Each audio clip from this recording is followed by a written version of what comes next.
తెలివి తక్కువ విధవులు నిజం తెలుసుకుంటారు, నిజాన్ని చూస్తుంటారు, అయినా అబద్ధాలను నమ్ముతారు.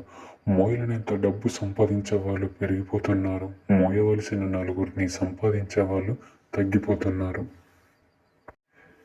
ఎవరు మనల్ని గౌరవించడం లేదని బాధపడద్దు. బట్టల షాపులో ఒకరికి నచ్చక వదిలేసిన బట్టలు మరొకరికి చాలా బాగా నచ్చుతాయి. జీవితం కూడా అంతే.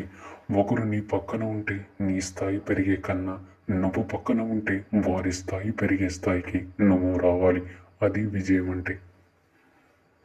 నీవు అతి సామాన్యుడైనా కావచ్చు, నీలో ఉన్న అతి చిన్న సామర్థ్యనైనా గుర్తించి నిన్ను గౌరవించే వారిని నీవు గౌరవించి, నిన్ను పనికిరాని వాడిగా భావించే వారిని నువ్వు ఎన్నడూ ప్రేమించకు. మోసం చేసిన వాళ్ళు ఏం బాగుపడతారని అనుకుంటారు, కానీ దాదాపు బాగుపడిన వాళ్ళందరూ మోసం చేసిన వాళ్ళే. మనిషి కర్మలను బట్టి ఏర్పడిన మనసు, మనసు చేసే ఆలోచనలను బట్టి మనిషి జీవితం నడుస్తుంది. మీకు ఎప్పుడైనా నేను బలహీనుణ్ణి, పేదవాణ్ణి, ఏమి సాధించలేను అనే భావన కలిగితే ఒక్క రాత్రి దోమ ఉన్న గదిలో నిద్రించి చూడండి. అంత బలహీనమైన దోమ మిమ్మల్ని ఎంత ఇబ్బంది పెట్టగలదో మీకు అర్థమైతే మీ బలం మీకే తెలుస్తుంది.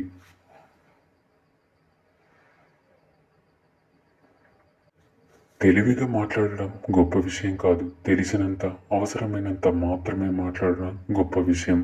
పొగిడి నిన్ను పాడు చేసేవారి కన్నా నీ మంచి కోరి నిన్ను దండించేవారి మిన్న.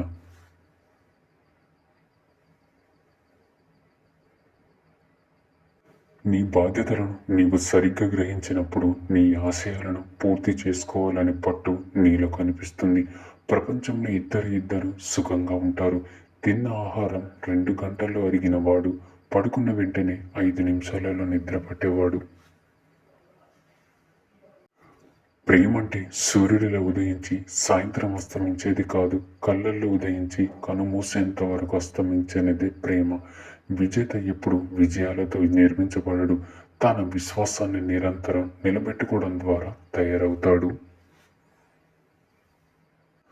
అందమైన జీవితం వెతికితే దొరకదు, మనం నిర్మిస్తే తయారవుతుంది. మూర్ఖుల చేత ప్రశంసలు అందుకోవడం కన్నా బుద్ధిమంతుడి చేత తిట్టు తినడం మంచిది.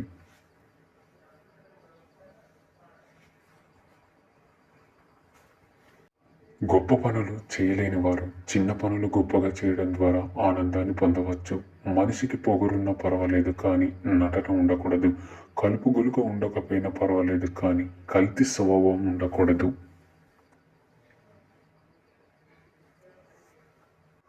ప్రకటితం కాకున్నా ప్రతి మనిషిలోనూ పరిపూర్ణత్వం ఉంది. ఇష్టం, కోరిక నిన్ను మరొకరికి బానిసగా మారుస్తుంది. ఓపిక, ఆశయం నిన్ను ఎప్పటికైనా రాజుని చేస్తుంది.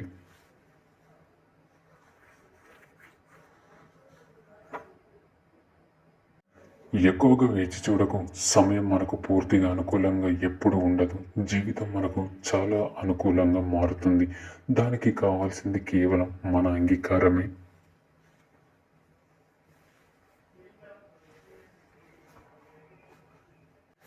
కలలు కన్నంత ఈజీగా జీవితం ఉండదు. ఏదో ఒక మలుపు జీవితాన్ని పూర్తిగా మార్చేస్తుంది. ఇదివరకు మాట వల్ల మనిషికి విలువ ఉండేది, ఇప్పుడు మనీ వల్ల మనిషికి విలువ ఉంటుంది.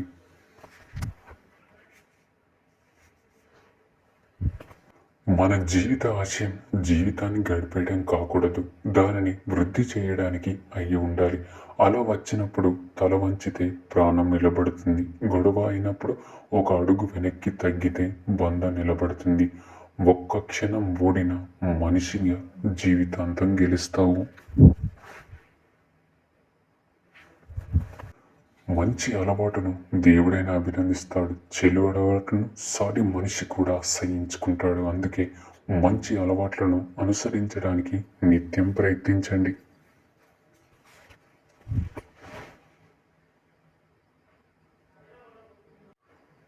ఒకరిని బాధపెట్టడం నీటిలో రాయిని వేసేంత సులువు, కానీ వారిని తిరిగి మామూలు స్థితికి తీసుకురావడం నీటిలో నుంచి ఆ రాయిని వెతికి తీసుకొచ్చేంత కష్టం. అందుకే ఎవరిని బాధ పెట్టకుండా ఉందాం. శృంగార జ్వాల నుండి ఎవరు తప్పించుకోలేరు. పవిత్రమైన స్త్రీ యొక్క భర్త ఈ మంటను ఆర్పలేకపోతే ఆ స్త్రీ ప్రత్యామ్నాయం కోసం వెతకడం ప్రారంభిస్తుంది.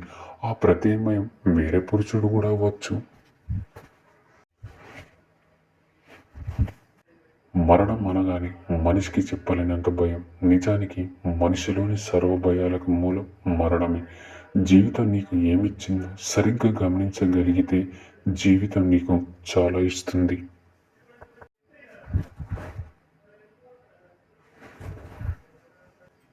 ఎక్కడ వెలుగు ఉంటుందో అక్కడ నీడ ఉంటుంది. ఎక్కడ కష్టాలు ఉంటాయో అక్కడ సుఖాలు ఉంటాయి. గొంతు పెంచడం కాదు, నీ మాట విలువ పెంచుకో. వాన చినుకులకే తప్ప ఉరుములకు పంటలు పండవు.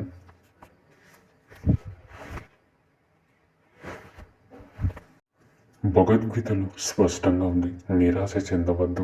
బలహీనం నీ పరిస్థితులు మాత్రమే, నువ్వు కాదు. సంతోషం అనేది మనసు చెందే సంతృప్తిలో ఉంటుంది, అంతేకాని నీ చేతిలో ఉన్న విషయాన్ని అనుసరించి కాదు. ఎన్నో సంవత్సరాలు బ్రతికే మనిషి పుట్టేటప్పుడు ఏడుస్తూ పుడుతున్నాడు. ఒక్కరోజు బ్రతికే పుష్పం పుట్టేటప్పుడు నవ్వుతూ పుడుతున్నది. మరణం వచ్చేదాకా సరైన సమాధానం లేని ఒకే ఒక్క ప్రశ్న, ఎవరిని నమ్మాలి?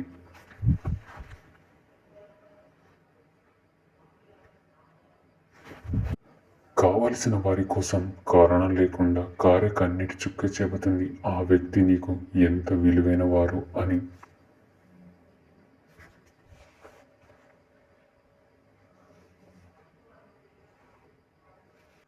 కడుపులోకి వెళ్ళిన విషం ఆ మనిషి జీవితాన్ని మాత్రమే నాశనం చేస్తుంది. కానీ చెవిలోకి వెళ్ళిన విషం ఎన్నో బంధాలను, అనేక జీవితాలను నాశనం చేస్తుంది.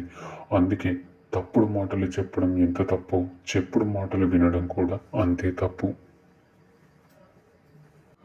పరిచయాలు పాతబడే కొద్దీ ప్రవర్తన విసిగించవచ్చు, లేదా పలుకు మందగించవచ్చు. కానీ అంత మాత్రానికి బంధాలు పలచబడినట్టు అనుకోవద్దు. నిన్ను వదిలి వెళ్ళిన వాళ్ళందరూ నీతో ఉండడానికి అర్హత లేని వాళ్ళు అనుగ్రహించు. మనం ఎవరికైతే ఎక్కువ వాల్యూ ఇస్తామో వాళ్ళ దృష్టిలో మనం చాలా చీపుగా కనిపిస్తాము.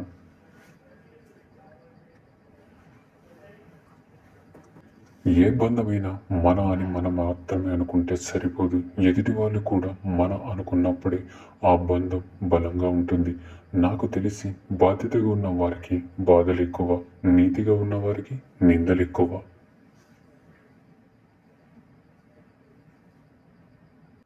పనితనం, సామర్థ్యం కలవారికి బాధ్యతలు ఇస్తే మంచి జరుగుతుంది. కోరికలు సముద్రం లాంటివి. ఒడ్డుకు చేరిన వాళ్ళకు ఆనందం, మధ్యలో ఉన్న వాళ్ళకు ఆరాటం, తీరం చేరని వాళ్ళకు విషాదం. అన్నీ తెలిసి కూడా ఇంకా ఏదో కావాలనుకుంటామే, అదే జీవితం. ఒక విషయం గుర్తుపెట్టుకో, ఓర్పు పట్టిన హృదయం విసిగిపోతే వాళ్ళు తీసుకునే నిర్ణయాలు చాలా కఠినంగా ఉంటాయి.